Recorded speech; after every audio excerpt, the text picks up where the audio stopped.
মানব বংশ যদি আমরা রক্ষা না করি তাহলে কারা রক্ষা করবে? পরিবারের মাধ্যমে মানব বংশ তৈরি হয়, আদারওয়াইজ তৈরি হবে না। ইউরোপ আমেরিকার যুগে পপুলেশন নেগেটিভ, মানে যেখানে যায় এখন পপুলেশন দাঁড়াচ্ছে, কিছুদিন পরে ওখানে মানুষ খুঁজে পাওয়া যাবে না, বিশ্বাস করেন, মানুষ খুঁজে পাওয়া যাবে না। কিন্তু আমাদেরকে মানব জাতিকে রক্ষা করার জন্য আমাদেরই, আপনাদের বোনদের, আপনাদের ভাইদের, আপনাদের এগিয়ে আসা লাগবে। ভালো মানুষের অভাব, মানুষের অভাব। এক লোক হারিকেন নিয়ে দিনের বেলা বাজারে যাচ্ছিল, তো আরেকজন জিজ্ঞেস করেন কি ব্যাপার, যাচ্ছেন কই? বলে বাজারে। তো দিনের বেলা হারিকেন নিয়ে কেন?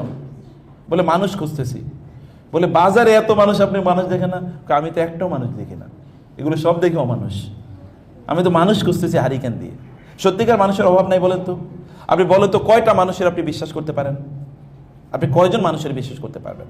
চারিদিকে আপনি বিশ্বাসের কোনো লোক খুঁজে পাবেন না, আস্থায় রাখার মতো কোনো লোক খুঁজে পাবেন না।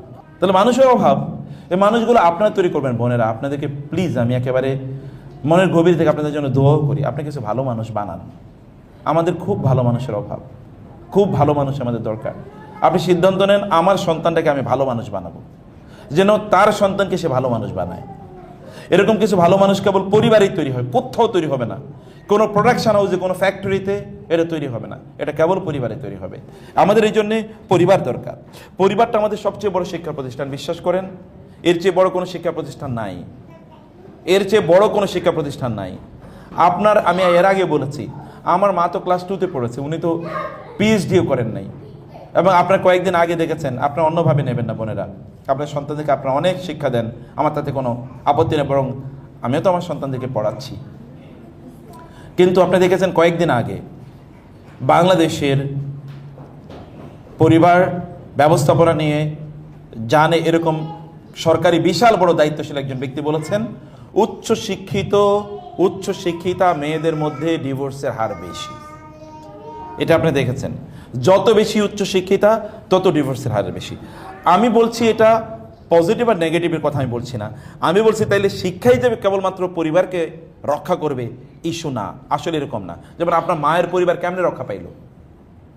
আপনার মায়ের পরিবার কিভাবে রক্ষা পেল? দেখবেন আপনার মা বলেছে, বাবা আমাকে, আমার মা, আমার দাদি অথবা আমার নানু আমাকে একটা কথা বলছিল, এটা নিয়ে আমি পরিবার চালাচ্ছি।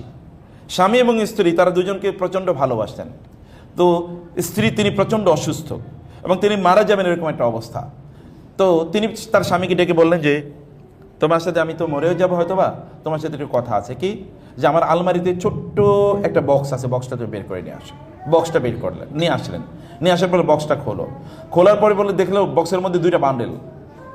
বলে এইগুলো কিসের? বলে এখানে 1 লাখ টাকা আছে, আর পাশে একটা পুতুল পড়ে আছে। কটা পুতুল?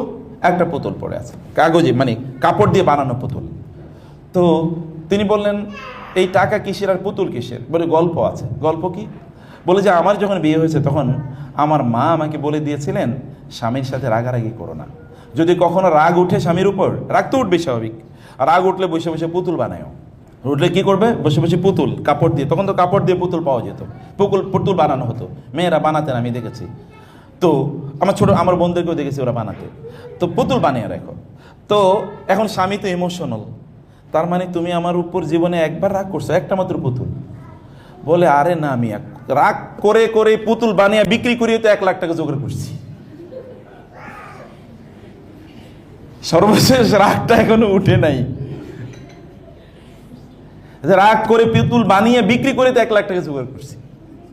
এবার আপনি চিন্তা করেন, পরিবার রক্ষা করার জন্য অতটুকু শিক্ষাই তার বাবা বা তার মা বা তার দাদু তাকে বলে দিয়েছিল যে স্বামীর উপর রাগ করতে নাই, রাগ উঠলে তুমি এই কাজটা করো। পরিবার দেখেন কত শান্তির নীড় হয়ে গেছে। আমরা, পরিবারটা আমাদের জন্য শিক্ষা প্রতিষ্ঠান, সবচেয়ে বড় শিক্ষা প্রতিষ্ঠান। আপনাদের সন্তানদেরকে, বোনেরা যেহেতু বেশি, এই জন্য আপনাদেরকে বলছি, সন্তানদেরকে স্কুলে পাঠিয়ে দিয়ে মনে করেন না যে আপনি, মাদ্রাসায় পাঠিয়ে দিয়ে মনে করেন না যে আপনি কাজ শেষ করে ফেলেছেন। না, আপনার বাসাটাকে আপনি শিক্ষা প্রতিষ্ঠান বানান। রাসূলুল্লাহ সাল্লাল্লাহু আলাইহি ওয়াসাল্লাম বলেছেন, কুল্লু মাউলুদিন ইউলাদু আলাল ফিতরা ফাআবওয়াহু ইউহাউইদানিহি আও ইউনাসসিরানিহি আও ইউমাজ্জিসানিহি। প্রত্যেক মানব সন্তান ফিতরাতের উপর জন্মগ্রহণ করে, পিতামাতা তাকে ইহুদি, খ্রিস্টান অথবা অগ্নি পূজক বানায়। পিতামাতা। এখন তো পূজার জন্যে অন্য কোথাও যাওয়া লাগে না, এখন পূজা আমাদের ঘরেই হয়। কিভাবে হয়? টেলিভিশন খুললেই সিনেমার সাথে একটা পূজা আছে, তাই না? অথবা সিরিয়ালের সাথেই পূজা আছে, অথবা পূজা শেখার জন্য অন্য জায়গায় যাওয়া লাগে না।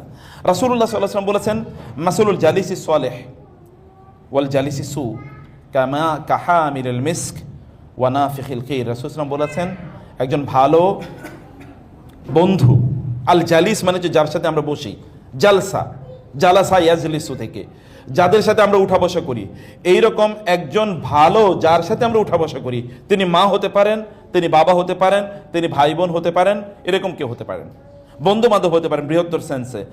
এদের একজন ভালো এর সাথে উঠা বসা করা মানে হচ্ছে একজন আতর বিক্রয়কারী ব্যক্তির সাথে উঠা বসা করা। যে আতর বেচে, কোনো একটা দোকানে গেলে বা পারফিউম বেচে, দেখবেন আপনি দোকানে গিয়েছেন, আপনি পারফিউম কিনতে যান নাই, তারপরে দেখবেন আপনি আচ্ছা কিনবেন, আচ্ছা আপনার হাতে একটু স্প্রে করে দেয় অথবা গায়ে একটু স্প্রে করে দেয় যে একটু দেখেন গন্ধটা কেমন। আপনি কিন্তু কিনছেন না।